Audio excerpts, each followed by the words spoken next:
ओम शांति। आज तारीख है 4 जुलाई। आइए सुनते हैं आज की मुरली। शिव बाबा कहते, मीठे बच्चे, ज्ञान सागर बाप तुम्हें ज्ञान का तीसरा नेत्र देने आए हैं, जिससे आत्मा की ज्योति जग जाती है। मीठे बच्चे, ज्ञान सागर बाप तुम्हें ज्ञान का तीसरा नेत्र देने आए हैं, जिससे आत्मा की ज्योति जग जाती है। प्रश्न है, बाप को करण करावनहार क्यों कहा गया है? वह क्या करते और क्या कराते हैं? बाप को करण करावनहार क्यों कहा गया है? वह क्या करते और क्या कराते हैं? उत्तर, बाबा कहते, मैं तुम बच्चों को मुरली सुनाने का कार्य करता हूँ। मुरली सुनाता, मंत्र देता, तुम्हें लायक बनाता और फिर तुम्हारे द्वारा स्वर्ग का उद्घाटन कराता हूँ। तुम पैगंबर बन सबको पैगाम देते हो। मैं तुम बच्चों को डायरेक्शन देता, यही मेरी कृपा व आशीर्वाद है। आज का गीत है, कौन आज आया सवेरे सवेरे मेरे मन के द्वारे। ओम शांति।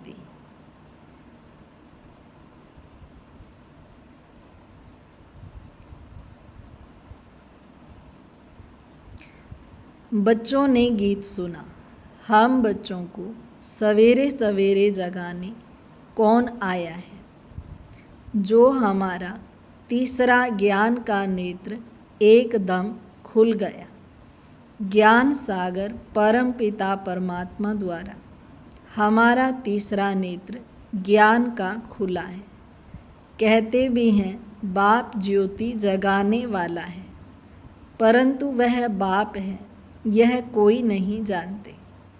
ब्रह्म समाजी कहते हैं, वह क्षमा है, ज्योति है। मंदिर में हमेशा वह ज्योति ही जगाते हैं, क्योंकि वह परमात्मा को ज्योति स्वरूप मानते हैं। इसलिए वहाँ मंदिर में दीवा जगाते हैं। मंदिर में हमेशा वह ज्योति ही जगाते हैं, क्योंकि वह परमात्मा को ज्योति स्वरूप मानते हैं। इसलिए वहाँ मंदिर में दीवा जगाते ही रहते हैं। अब यह बाप कोई माचिस से दीवा नहीं जगाते हैं, यह तो बात ही न्यारी है। गाया भी जाता है, ईश्वर की गति मत न्यारी है। तुम बच्चे अब समझते हो, बाप सदगति के लिए आकर ज्ञान योग सिखलाते हैं। सिखलाने वाला तो ज़रूर चाहिए ना, शरीर तो नहीं सिखलाएगा। आत्मा ही सब कुछ करती है। आत्मा में ही अच्छे बुरे संस्कार रहते हैं। इस समय रावण की प्रवेशता के कारण मनुष्यों के संस्कार भी बुरे हैं, अर्थात 5 विकारों की प्रवेशता है। देवताओं में यह 5 विकार होते नहीं। भारत में जब दैवी स्वराज्य था तो यह बुरे संस्कार नहीं थे, सर्वगुण संपन्न थे। कितने अच्छे संस्कार थे देवी देवताओं के, जो अभी तुम धारण कर रहे हो। बाप ही आकर सेकंड में सर्व को सदगति देते हैं। बाकी गुरु गोसाई आदि यह तो भक्ति मार्ग में चलते आए हैं, जो एक की भी गति सदगति नहीं कर सकते। बाप के आने से ही सर्व की सदगति होती है। परम पिता परमात्मा को बुलाते ही इसलिए हैं कि आकर पतित दुनिया का विनाश कर पावन दुनिया का उद्घाटन करो व दरवाज़ा खोलो। बाप आकर गेट खुलवाते हैं। शिव शक्ति माताओं द्वारा वंदे मातरम गाई हुई है। इस समय की कोई भी माता की वंदना नहीं की जाती, क्योंकि कोई भी श्रेष्ठाचारी माता नहीं है। श्रेष्ठाचारी उनको कहा जाता है जो योग बल से पैदा हों। लक्ष्मी नारायण को श्रेष्ठाचारी कहा जाता है। भारत में देवी देवता जब थे तो भारत श्रेष्ठाचारी था। इन बातों को मनुष्य तो जानते ही नहीं। वह अपने ही प्लान बना रहे हैं। गांधी भी राम राज्य चाहते थे। इससे सिद्ध है कि रावण राज्य है। भारत पतित है, परंतु राम राज्य स्थापन करने के लिए तो बेहद का बापूजी चाहिए, जो राम राज्य की स्थापना और रावण राज्य का विनाश करे। बच्चे जानते हैं रावण राज्य को अब आग लगनी है। सभी आत्माएं अज्ञान अंधेरे में सोए हुए हैं। तुम जानते हो हम भी सोए हुए थे, बाप ने आकर जगाया है। भक्ति की रात पूरी हुई, दिन शुरू होता है। रात पूरी हो, अब दिन हो रहा है। बाप संगम पर आया हुआ है। बच्चों को दिव्य दृष्टि और ज्ञान का तीसरा नेत्र देते हैं, जिससे तुम सारे विश्व को जान चुके हो। तुम्हारी बुद्धि में बैठा हुआ है कि यह बना बनाया अविनाशी ड्रामा है, जो फिरता ही रहता है। अभी तुम कितना जाग गए हो, बाकी सारी दुनिया सोई हुई है। अभी तुम बच्चों को सारे विश्व के आदि मध्य अंत, मूल वतन, सूक्ष्म वतन, स्थूल वतन का पता है। बाकी सारी दुनिया कुंभकर्ण की अज्ञान नींद में सोई हुई है। यह किसी को पता नहीं कि पतित पावन कौन है। पुकारते हैं, हे पतित पावन आओ। यह नहीं कहते कि आकर सृष्टि के आदि मध्य अंत का राज समझाओ। बाप कहते हैं तुम इस सृष्टि चक्र को समझने से ही चक्रवर्ती राजा बनते हो, याद से ही पावन बनते हो। यह भी जानते हो विनाश सामने खड़ा है, लड़ाई भी होनी है। बाकी कौरवों पांडवों की लड़ाई नहीं हुई। पांडव कौन थे यह किसी को पता नहीं। सेना आदि की कोई बात ही नहीं। तुम्हारी तरफ है साक्षात पारलौकिक परम पिता। उस बाप से ही वर्षा मिलता है। तुम जान गए हो श्री कृष्ण की आत्मा 84 जन्म भोग अब फिर बाप से वर्षा ले रही है। वर्ल्ड की हिस्ट्री ज्योग्राफी रिपीट होती है। अब तुम बच्चों को विनाश के पहले सतो प्रधान जरूर बनना है। गृहस्थ व्यवहार में रहते कमल फूल समान पवित्र रहना है। गाया भी हुआ है भगवानुवाच, गृहस्थ व्यवहार में रहते यह एक जन्म पवित्र बन। पास्ट इज पास्ट, यह तो ड्रामा की नूंद है। सृष्टि को सतो प्रधान बनना ही है। यह ड्रामा की भावी है, ईश्वर की भावी नहीं। ड्रामा की भावी ऐसी बनी हुई है।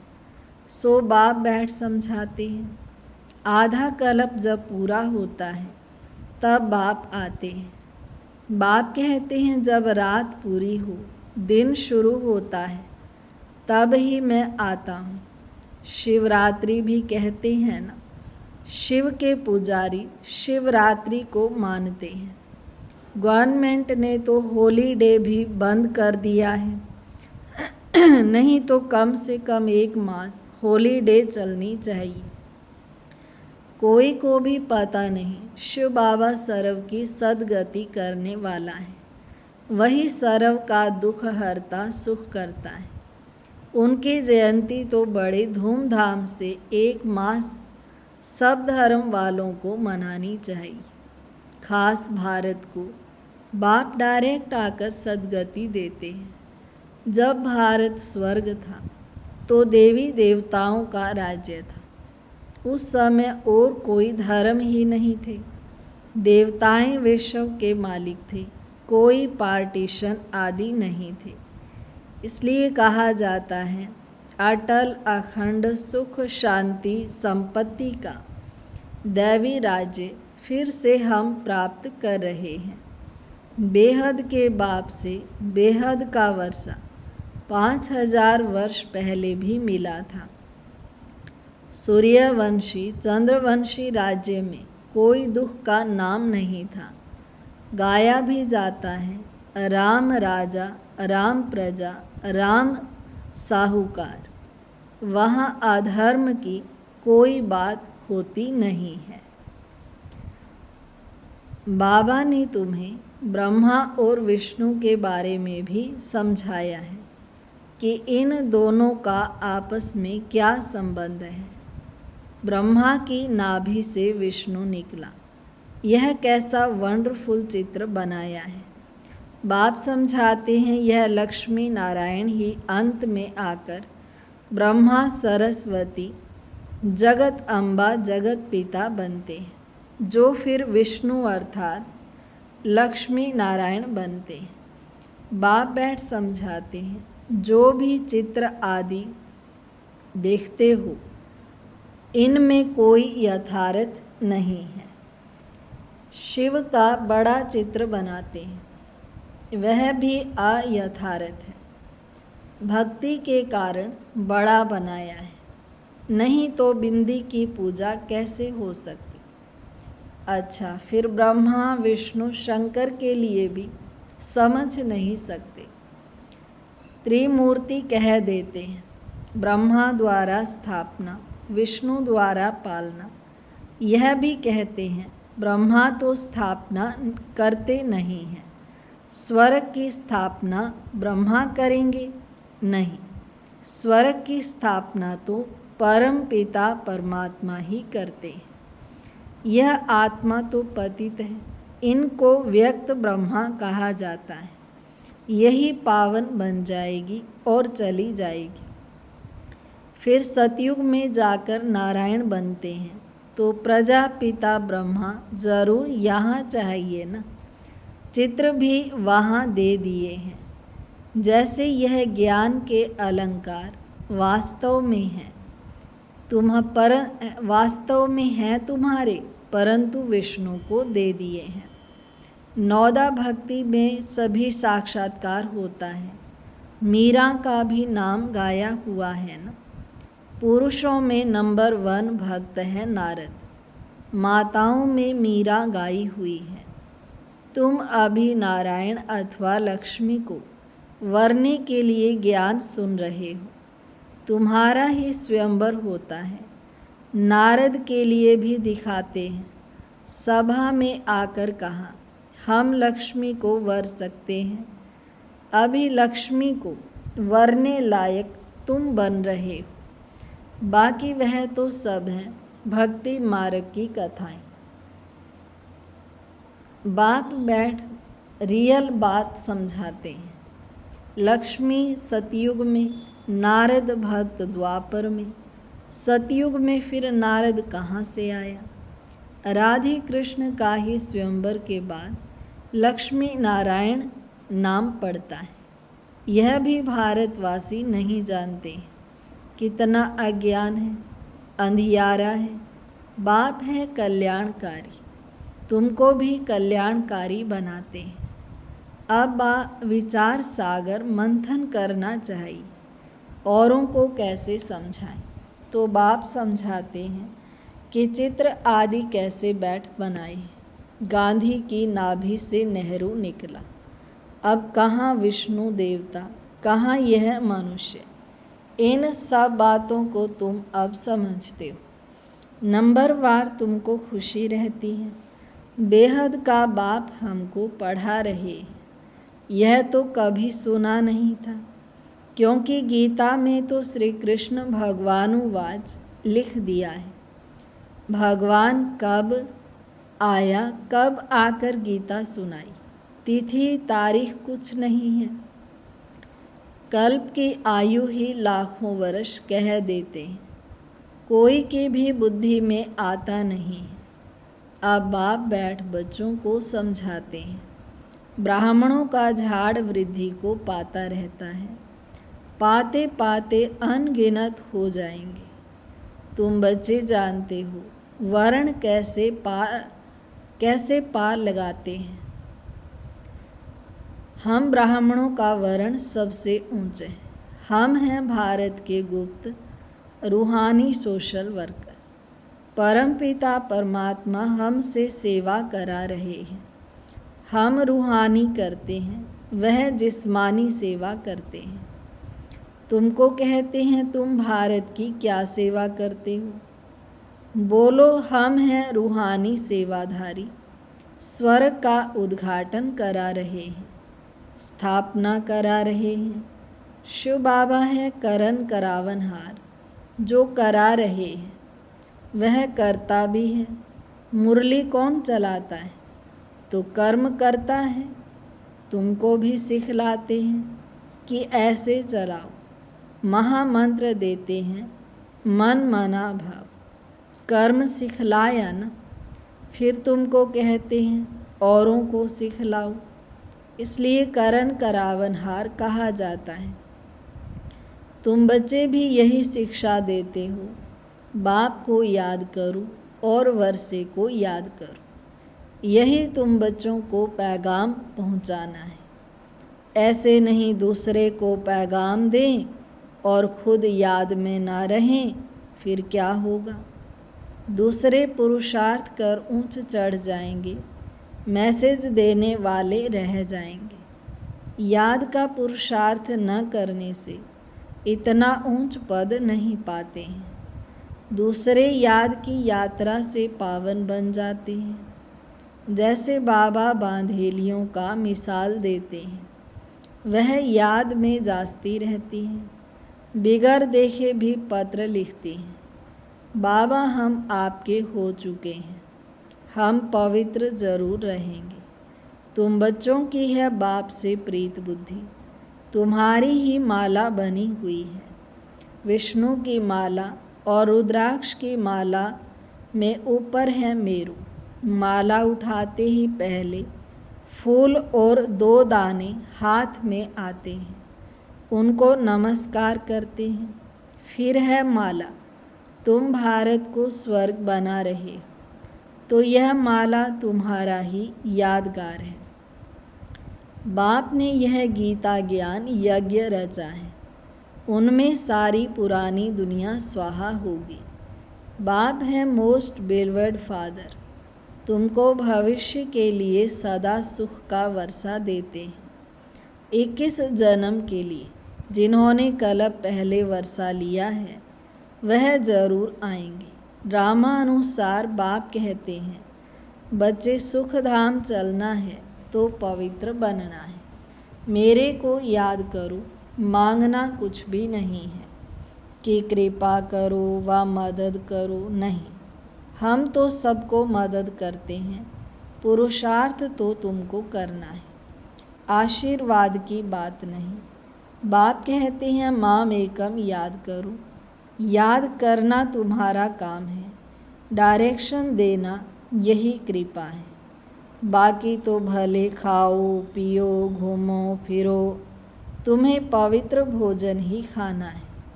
हम देवी देवता बनते हैं, वहाँ प्याज आदि थोड़े ही होगा। यह सब यहाँ छोड़ना है। यह चीज़ें वहाँ होती नहीं, बीज ही नहीं है। जैसे सतयुग में बीमारी आदि होती नहीं।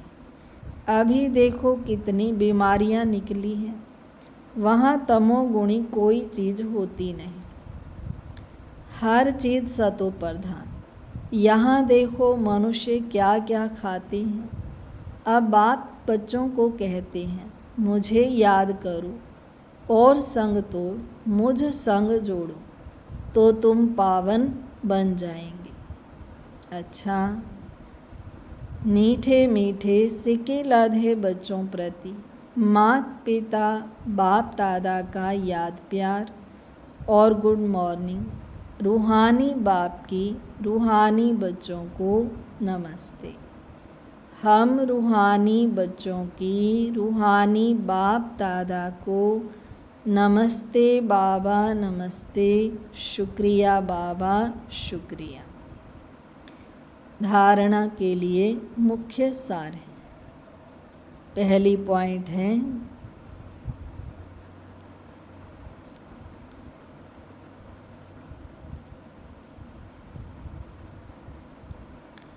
धारणा के लिए मुख्य सार हैं। पहली पॉइंट है पास्ट इज पास्ट, जो बीता उसे भूलकर गृहस्थ व्यवहार में रहते सतो प्रधान बनने का पुरुषार्थ करना है। विनाश के पहले पावन जरूर बनना है। पास्ट इज पास्ट, जो बीता उसे भूलकर गृहस्थ व्यवहार में रहते सतो प्रधान बनने का पुरुषार्थ करना है। विनाश के पहले पावन जरूर बनना है। दूसरी पॉइंट है भारत को स्वर्ग बनाने की सच्ची सच्ची सेवा में तत्पर रहना है। खान पान बहुत शुद्ध रखना है, पवित्र भोजन ही खाना है। आज का वरदान है स्थूल कार्य करते भी मनसा द्वारा विश्व परिवर्तन की सेवा करने वाली जिम्मेवार आत्मा भाव।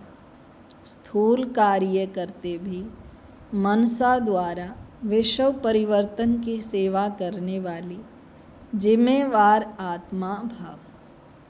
कोई भी स्थूल कार्य करते सदा यह स्मृति रहे कि मैं विश्व के स्टेज पर विश्व कल्याण की सेवार्थ निमित्त हूँ।